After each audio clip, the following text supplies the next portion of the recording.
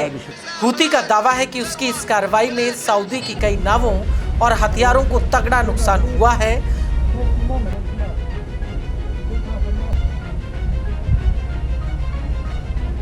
वहीं इस ऑपरेशन के अलावा हूती ने सऊदी अरब के नजरान प्रांत में उसकी सबसे बड़ी तेल कंपनी अरामको पर एक ड्रोन से कार्रवाई की है।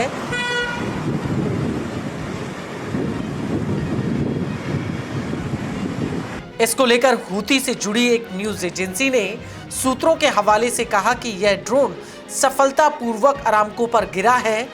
हूती का कहना है कि उसने यह कार्रवाई सऊदी द्वारा यमन के उत्तर पूर्वी सादा प्रांत के हवाई क्षेत्र के उल्लंघन के जवाब में की है।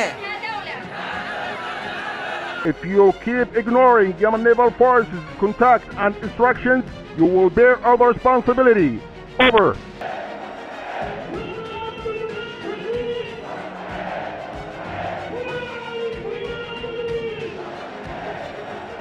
जबकि मारिब प्रांत में प्रांतीय सरकार के मीडिया दफ्तर ने अपने बयान में कहा कि 6 बैलिस्टिक मिसाइलें और 4 ड्रोन रिहायशी इलाके में गिरे हैं, जिनमें 4 लोग घायल हुए हैं।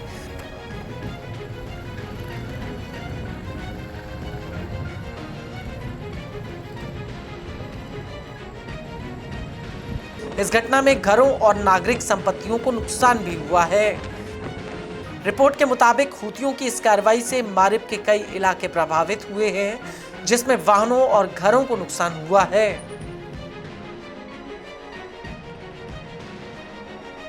दूसरी तरफ हूती की इस कार्रवाई पर यमन की सेना ने तगड़े जवाब की धमकी दी है। इसको लेकर यमन की सेना के प्रवक्ता कर्नल माजिद अल नजीली ने कहा कि सेना आतंकी हूतियों को नागरिक ठिकानों और यमनियों के हितों को एक खुले टारगेट में तब्दील नहीं होने देगी मोखा बंदरगाह को 6 बैलिस्टिक मिसाइलों से निशाना बनाने की घटना को बिना सजा के नहीं छोड़ा जाएगा। खतरे और किए गए अपराधों की गंभीरता को देखते हुए इसका कड़ा और रोकने वाला जवाब दिया जाएगा।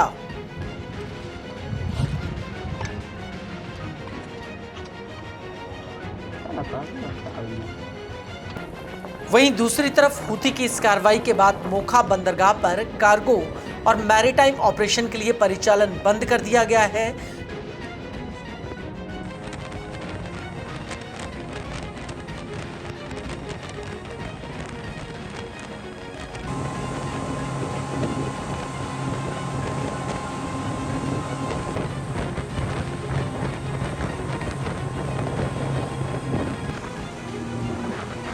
बंदरगाह के डायरेक्टर अब्दुल मलिक इस्माइल अल शराबी ने यह जानकारी दी है। उनका कहना है कि हालिया दिनों में बंदरगाह पर हूतियों ने 25 से ज्यादा मिसाइलें दागी हैं, जिसमें करीब 1.6 करोड़ डॉलर का नुकसान हुआ है। दरअसल यमनी सरकार के लिए मोखा बंदरगाह बेहद ही अहम है, क्योंकि पहला तो ये लाल सागर में है जो बाबल मंदेब स्ट्रेट के करीब है। दूसरा, यह एक रणनीतिक चेक पॉइंट है जो लाल सागर को अदन की खाड़ी से जोड़ता है, जो अंतर्राष्ट्रीय शिपिंग के लिए एक अहम रास्ता है। और इस बंदरगाह का नियंत्रण यमन सरकार से जुड़ी फोर्स के पास है। हालांकि यमन के अदन और हुदियादा जैसे प्रमुख बंदरगाहों के मुकाबले इसकी कार्गो क्षमता कम है। ऐसे में हूतियों के लिए मोखा बंदरगाह पर कब्जा करना बेहद ही अहम हो जाता है, जिससे वो यमनी सरकार की आमदनी का सबसे अहम रास्ता बंद कर सकते हैं।